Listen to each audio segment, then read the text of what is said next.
아이폰은 10 시리즈가 나온 이후부터 M자 모양의 노치 때문에 많은 놀림을 받았습니다. 물론 판매량은 압도적이었고 막상 써보면 뇌이징이 된다곤 했지만 실제로 탈모약을 복용하고 있는 저에게는 볼 때마다 불쾌한 것이 엄연한 사실이었죠. 그러나 2022년 아이폰은 마침내 탈모 치료에 성공하며 노치 디자인을 던져버리고 커다란 펀치홀을 가진 형태가 되었습니다. 현재 아이폰 14 프로 시리즈는 다이내믹 아일랜드라는 거창한 이름으로 사람들을 현혹했지만 정작 이 부분 때문에 불편을 호소하시는 분들도 다수 있는 상황인데요. 오늘은 이 문제의 다이내믹 아일랜드와 함께 프로에서 항상 중요하게 여기는 카메라의 성능이 어느 정도인지 간단하게 알아보는 시간을 가져보도록 하겠습니다. 드디어 아이폰은 M자 모양의 노치 디자인을 버리고 펀치홀 디자인으로 변화를 이뤄내는 데 성공했습니다. 일단 실용적인 측면을 떠나서 이관적으로 저는 훨씬 더 낫다는 생각이 들더라고요. 개인적으로는 배달 앱이나 내비게이션 등에 활용하면 더 좋겠다는 생각이 들어서 이렇게 된 거 이 다이내믹 아일랜드의 활용을 극대화시킬 수 있는 앱들이 많아지면 좋겠다는 생각이 들었고, 특히나 애플 특유의 그 쫀득쫀득한 애니메이션과 UI 또한 굉장히 마음에 들었습니다. 다만 이 다이내믹 아일랜드가 오히려 더 거슬리는 순간이 있었는데요. 바로 영상 시청을 하는 순간이었습니다. 요즘 대부분의 영상은 16:9 비율이나 가로로 더 와이드한 형태의 영상을 만드는 분들이 많은데요. 16:9 비율이나 17:9 비율의 영상을 시청하는 경우엔 영상을 보는데 전혀 방해가 안 됐지만 2:1 비율의 영상을 볼 때는 이 다이내믹 아일랜드가 화면의 일부분을 가려버리더라고요. 쿠팡 플레이로 영화를 틀었을 때는 다이내믹 아일랜드가 영상을 가리진 않지만 위아래 렛터박스가 매우 심해서 갑갑한 느낌이 들었고, 확대를 했을 경우에는 다이내믹 아일랜드가 영상을 가리기 시작했습니다.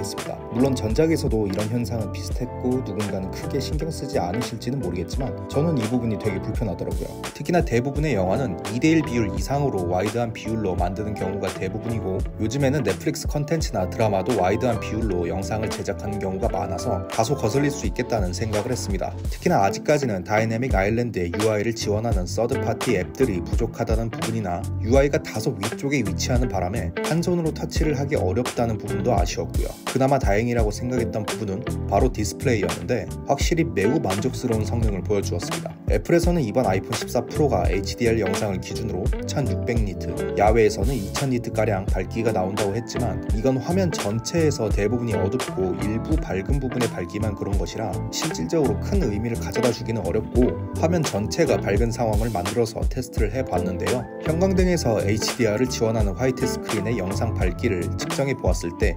1350니트, HDR 영상이 아닌 일반 영상에서는 500니트 정도였습니다. 왜 500니트밖에 안 되지? 이렇게 밝은 화면을 보여주다 보니 야외에서의 시인성이 확실히 좋다는 생각이 들더라고요. 거기에 올해 14 프로에 추가된 AOD, 즉 Always On 디스플레이까지 추가되다 보니 시간이나 날짜를 봐야 하는 순간에 터치를 하지 않아도 돼서 이런 부분도 굉장히 편했습니다. 그 외에도 OLED 특유의 깨끗한 검정색의 표현이나 13 프로 이후로 생긴 120Hz의 고주사율 화면도 만족스럽고요. 결론적으로 다이내믹 아일랜드로 인해 와이드 화면비의 영상을 보는 부분에서는 약간의 불편함이 있었지만 디스플레이의 성능 자체는 매우 만족스러운 수준이었습니다. 늘 그랬던 것처럼요.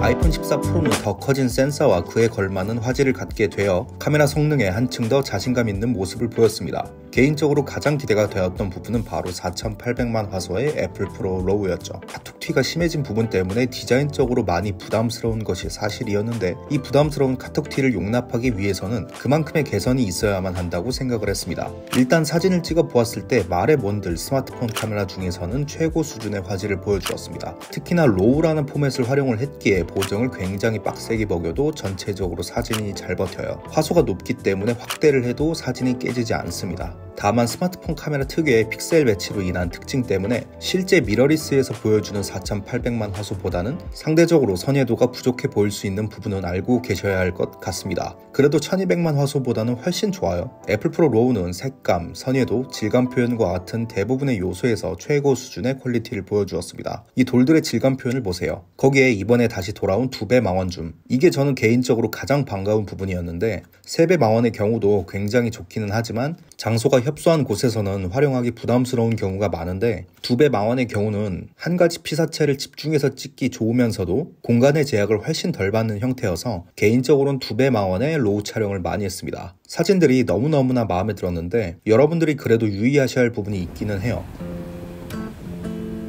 첫 번째는 바로 용량의 압박입니다. 로우로 찍은 사진들이 특히나 보정을 하는 부분에 있어서 압도적인 강점이 있는 건 엄연한 사실이지만 사진 한 장당 50메가가 넘어가는 대용량입니다. 그렇기 때문에 저처럼 128기가와 같은 저장 공간이 적은 아이폰을 선택했을 경우 이 고퀄리티의 로우 결과물을 마음껏 활용하기 어렵다는 부분이 있었고, 두 번째는 바로 셔터렉이었는데요. 정확히는 4800만 화소 로우 포맷으로 촬영을 할 때 셔터렉이었습니다. 전체적으로 대비가 심하고 복잡한 풍경이나 피사체를 찍을 때 더 심한 경향이 있었고, 비교적 단순한 것들을 찍을 때는 상대적으로 셔터렉이 적었는데요. 정지된 상태의 피사체를 찍는다면 큰 걱정이 없겠지만 움직이는 피사체를 찍는다고 생각하면 확실히 불편할 수 있는 부분일 것 같긴 했습니다. 이런 경우엔 4800만 로우가 아닌 1200만 로우로 촬영을 하시는 것을 추천드립니다. 셔터렉이 상대적으로 거의 없거든요. 게다가 로우가 아닌 일반으로 찍어도 퀄리티가 상당히 좋은 편이기 때문에 저용량으로 구매를 하신 분들은 굳이 로우로 고집을 할 필요는 없을 것 같습니다. 야간 모드는 생각보다 평범했는데요.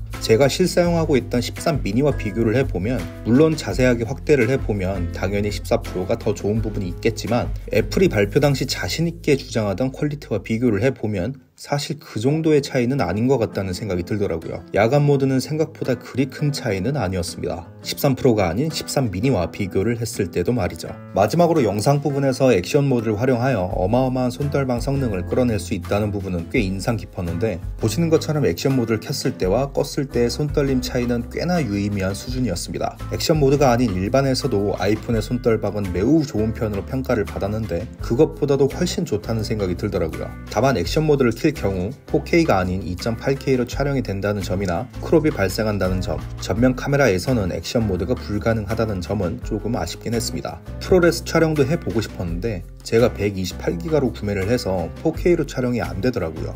이 부분을 미처 생각하지 못했습니다. 죄송합니다.